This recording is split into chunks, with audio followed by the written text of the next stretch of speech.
Hey guys, 61 Shadow, welcome to my team prep for the Pokemon Masters Cup D League. This week I'm facing Dolphin, coach of the Voltgate Zoroarks, and he has a pretty threatening team in Greninja, Raikou, Mandibuzz, Arcanine, Empoleon, Heracross, Vaporeon, Dugtrio, Dusknoir, Ninjask, and Mega Aerodactyl.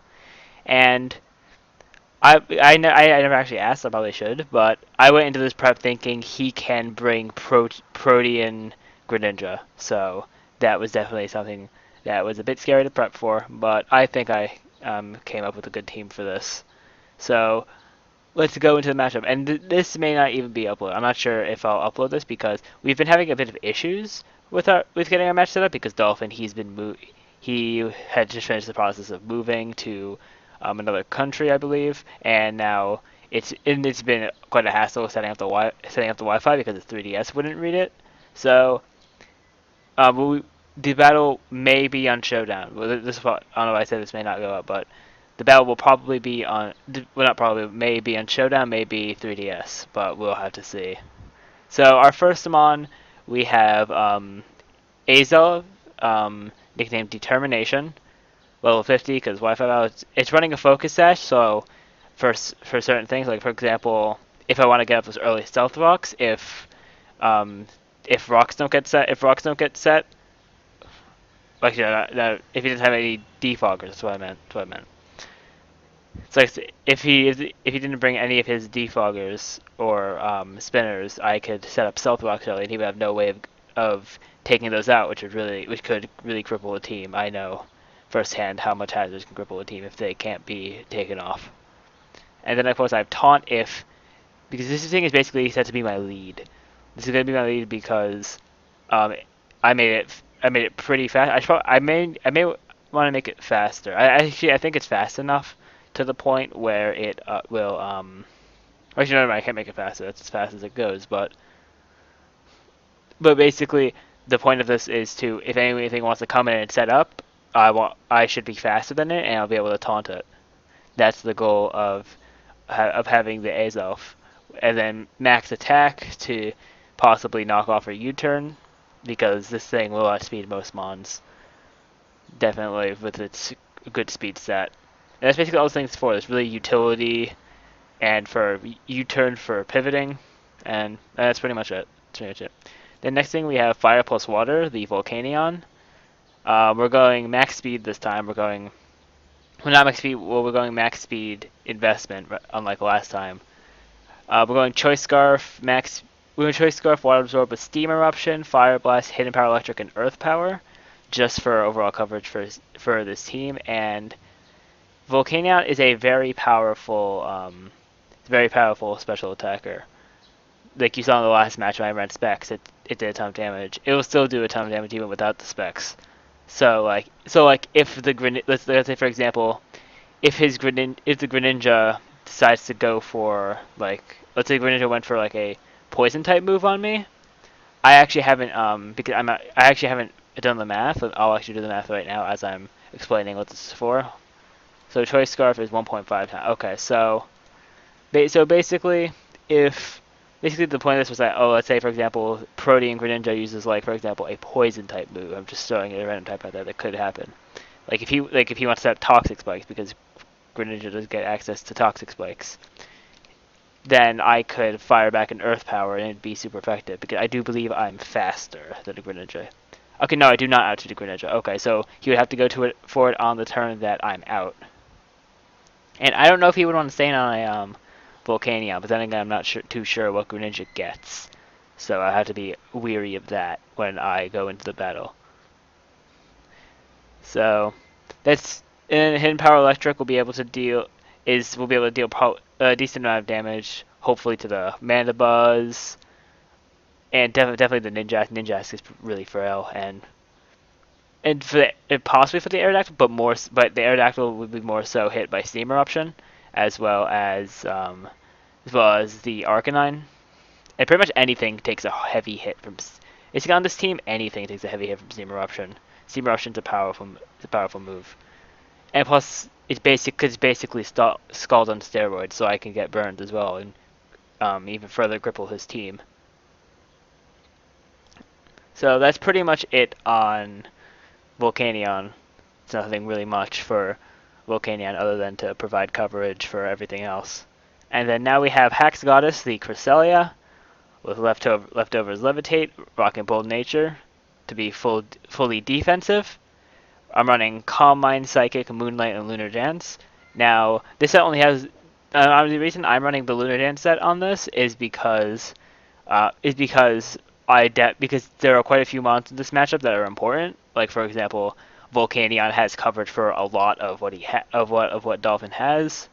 Um, if I need to, like if Haxorus goes down, if Haxorus gets low early because of like confusions or something after two sessions of outrage, I could just Lunar Dance back into it and then possibly set up and win as a late game win con with Haxorus. Or same thing with Jolteon. Jolteon could also be a late game win con, and I could just bring it back to full health and restore whatever status it has. So I felt like Lunar Dance was good in this matchup, so it can heal my more threatening Pokemon as well as be a calm minding variant that can tank a lot of hits and possibly turn into an unkillable mon. And so because it's one attacking move being psychic, basically if he switches into Mandibuzz, I would have to switch out right away because I have nothing to hit Mandibuzz with. And that's basically it for Cresselia. Max HP, max defense, bold, and the rest of the special attack. So next we have actually the same set as last week because this thing is a great wall breaker even if you get up to one Dragon Dance. Cabinary the Haxorus, Lumberry Moldbreaker with Dragon Dance, Outrage, Low Kick, and Earth. Well, it's not the same set. There's a few differences. I don't need Taunt on this thing because I'm running Taunt on the Azelf, so I'm able to run some more coverage moves. Like for example, Low Kick will help. Low Kick could help because for the Empoleon as well as Earthquake. So if I was predicting something like even if the Greninja went for like an Ice type move, and if I were to if Greninja went for an Ice type move, and I came in here with a Dragon Dance up, then I would be able if I were able to get a Dragon Dance move and live an Ice type move from a Greninja, then I would be able to effectively low kick the Greninja, and it would do quite a bit of damage. It would do some damage. I don't think it would do that much. I definitely wouldn't keep this in on Greninja. That would not be something that I would do. But if it came to that situation, then I would low kick, definitely. And the Earthquake does quite a bit of work on his mons, like he has Empoleon and Arcanine and Raikou. And who knows, maybe Greninja, if Greninja packs like a rock type move. If it gets it, I'm not too familiar with Greninja's moveset, with Greninja's like learn set, so I don't really know what Greninja can have. So it's definitely something that I look forward to learning because I really enjoy learning all of these new mons in the format. I know I'm definitely learning a lot about Haxorus and Volcanion in this format as I brought them 2 out of the 2 weeks that I've been in the PMC so far. So then my next Pokemon is Balance the Hitmontop. It's going Sash Technician with Mach Punch, Rapid Spin, Close Combat, and Aerial Ace. And so the point of this is to potentially revenge kill. So like for example, if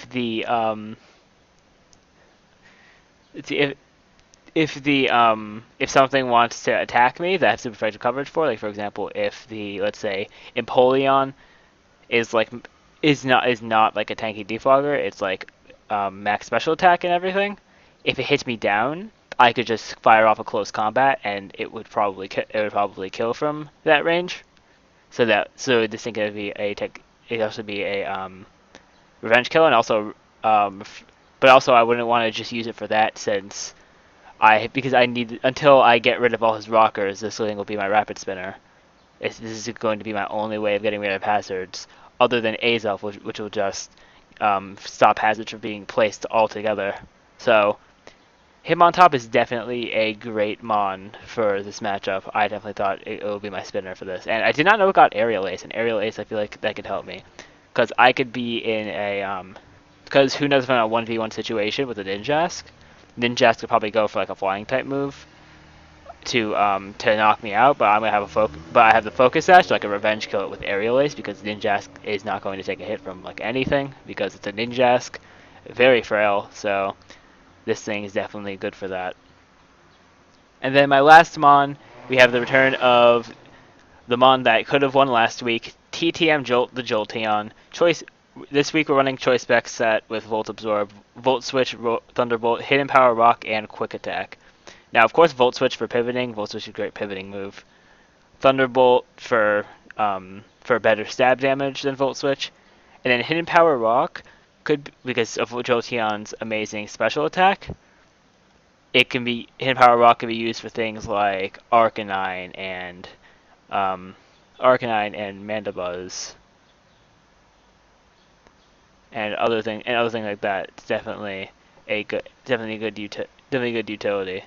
Let me see something. This is a bit odd. That works. Okay. Oh yeah, right. I know that why that works. Never mind.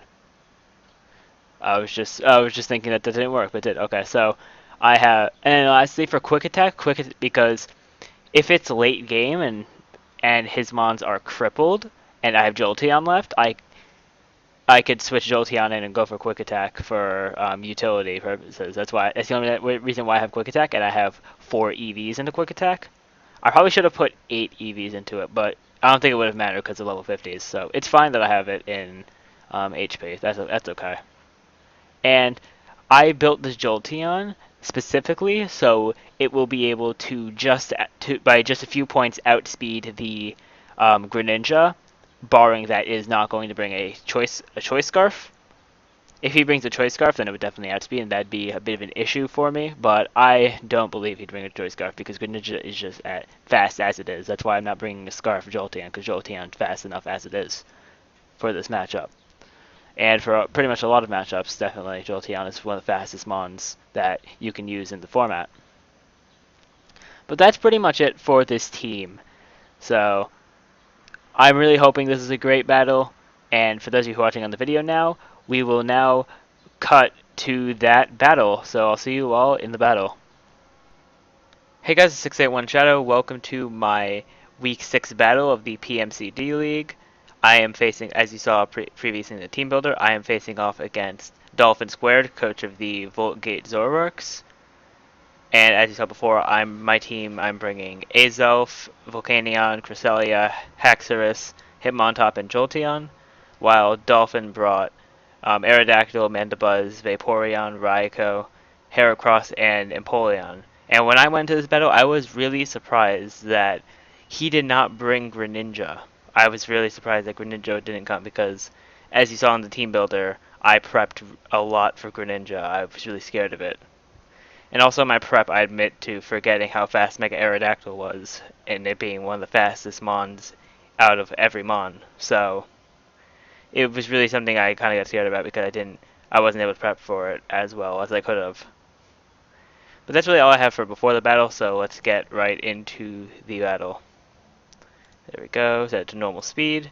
So now I lead off with my Azelf, and he leads off with his Mandibuzz. Now the play here, I thought he was going to go into one of his either setup mons, so like Stealth Rocks or Spikes or what have you. So I led Azelf, so either I can taunt, set up my own rocks, which I didn't plan on doing in this turn, or if he doesn't go into either of those, then I just go for the U-turn. So I safely went for the U-turn on that turn. I switch out to my Jolteon. Jolteon takes a knockoff right here, which was kind of but it shows that I wasn't scarfed, which Scarf probably could have helped me with the Mega Aerodactyl, but that's okay. So then I go for the Thunderbolt here as he switches into Raikou, which didn't do that much because I later find out that is AV Raikou. So he goes for the extra sensory on my Azelf switch, doesn't do that much. Then he switches out into his Empoleon. I go for the knockoff, knocking off the leftovers. And then I taunt the Empoleon, thinking that he would try to set up rocks, but instead he goes for Flash Cannon. And then now I switch Azelf out, now leaving it as a sack for later on. So he goes for the Flash Cannon again, does minimal damage to Volcanion here. He switches into the Vaporeon. I go for the Earth Power, it does about a quarter. and with this thing having leftovers, that's really not going to be good for the long run. So now I go into my Cresselia right here, and as he goes for the Wish. And I was thinking maybe he might switch out to Wish one of his own mons. No, he's just going to stall. But I set up the Calm Mind because I knew he was either going to switch or Protect. I really wasn't thinking of the Protect as much, but that is what he decided to go for. So then he goes into this on the Psychic play, which was really good for me. I brought this Heracross down low. So now I switch into my Azelf to sack it off, and then I can just switch into my Hitmon. I'd say switch into my Hitmontop right here to go for the Mach Punch, seeing as he has no priority with Heracross, and Hitmontop will be able to take out that Heracross. So then he switches into the Mega Aerodactyl here. I don't try to 1v1 this thing just yet. I go back into Cresselia to see because he's physically offensive. Goes for the Earthquake, which I don't take because of Levitate. Then he goes for the Crunch. I was really surprised about the Crunch. I actually don't have much experience in Mega Aerodactyls. I didn't know that I got Crunch, so that's a good thing to know. So he switches now into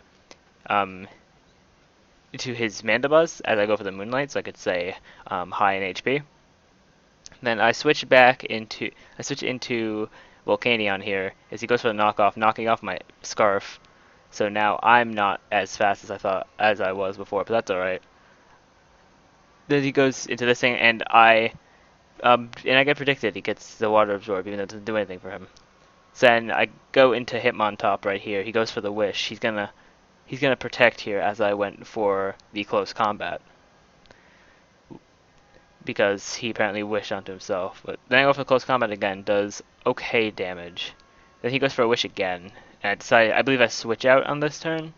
Yes, I switch out into the Haxorus, where he goes for the Ice Beam, which is very critical for me, because that was a really bad spot for Haxorus. So I switch it back into Volcanion, seeing as Haxorus doesn't want to just stay in there. And then I go for the I misclicked there. I meant to click, I believe it was HP Electric, but I clicked Earth Power. So then he goes for the Protect, and I go for the HP Electric this time. Then he switches into his Raikou as I go for the HP Electric again. I probably should have went for another move. I may have went for like Earth Power or something. Earth Power would have been a really good play, even though it is AV. Then he goes to the Extra Sensory, brings me down to a bit under a quarter of health. So I Volt Switch for momentum to go into the Cresselia. Goes to Extra Sensory, does nothing to me. And then I believe right here is where I make the. Oh wait, no, he's gonna Volt Switch. Forgot he's faster than me for some reason. So then he goes into the Mandibuzz, and I go for Psychic. And he's immune to it. So here I make the Lunar Dance play right here, and I go straight into Haxorus, so Haxorus can get healed back up. This was definitely something that needed to happen for this battle to go more in my favor. So I set up a Dragon Dance as he goes for a Taunt, which he is slower than me. So right here I'm just able to click Outrage, does a lot of damage to the Mandibuzz. Then I can go for it again. I believe I go for it again. I don't know if he switches. Yeah, he just stays in. Mandibuzz gets taken out by Haxorus Outrage, and I get 3 turn Outrage as well. So then he goes into this thing, goes for the Protect. I get my Outrage. I get confused. Then I pop the Lumberry, which is good. Then the Taunt ended, and because this thing has Ice Beam, I didn't want to waste time trying to set up another Dragon Dance, and it was a roll to one hit the Vaporeon, but I did not get that roll, sadly. So then he protects right here. And because of the Protect, it takes me out of the Outrage, but I did not get confused, so I was able to go into another set of Outrages, where I'm able to take out the Vaporeon right here. And then I believe he switches into the Empoleon, and that also falls because of its health. Okay, no, it doesn't fall right there, but I thought it fell right there. But yeah, actually the way Empoleon takes out the Haxorus with an Ice Beam. Then, yeah, Hitmontop just comes in and Mach Punches. So Hitmontop and Haxorus both have 2 kills at this point. And now he goes into this thing. And I calced this, that because he would use a Flying type move and I would live on my Sash, I calced that Close Combat and then Mach Punch killing was a roll. And I was like, I felt like it was a decent roll. I think it was around half, so 50% chance. And I went for it and I was able to get it. So I sack off Hitmontop here, going for the Mach Punch, and I get a critical hit. And at this point, I knew I won because he was at low health and my Jolteon has Quick Attack, so and I didn't want to risk anything, even though I know he's slower than me. I didn't want to risk anything happening at that turn. So we managed to get our victory in week 6, a 2-0 victory, which puts us one differential above where we started off the league, and now we sort of recovered from our loss against Trev. But next week we also face Trev again, so I hope we can hopefully do better than we did last time. Hopefully we can pull off a win. But yeah, we'll see what happens. We are currently 4 wins, 2 losses as of this battle. So that's it for the PMC D League Week 6. Thank you all for watching. Remember, rate, comment, subscribe, and share, and I'll see you all next time.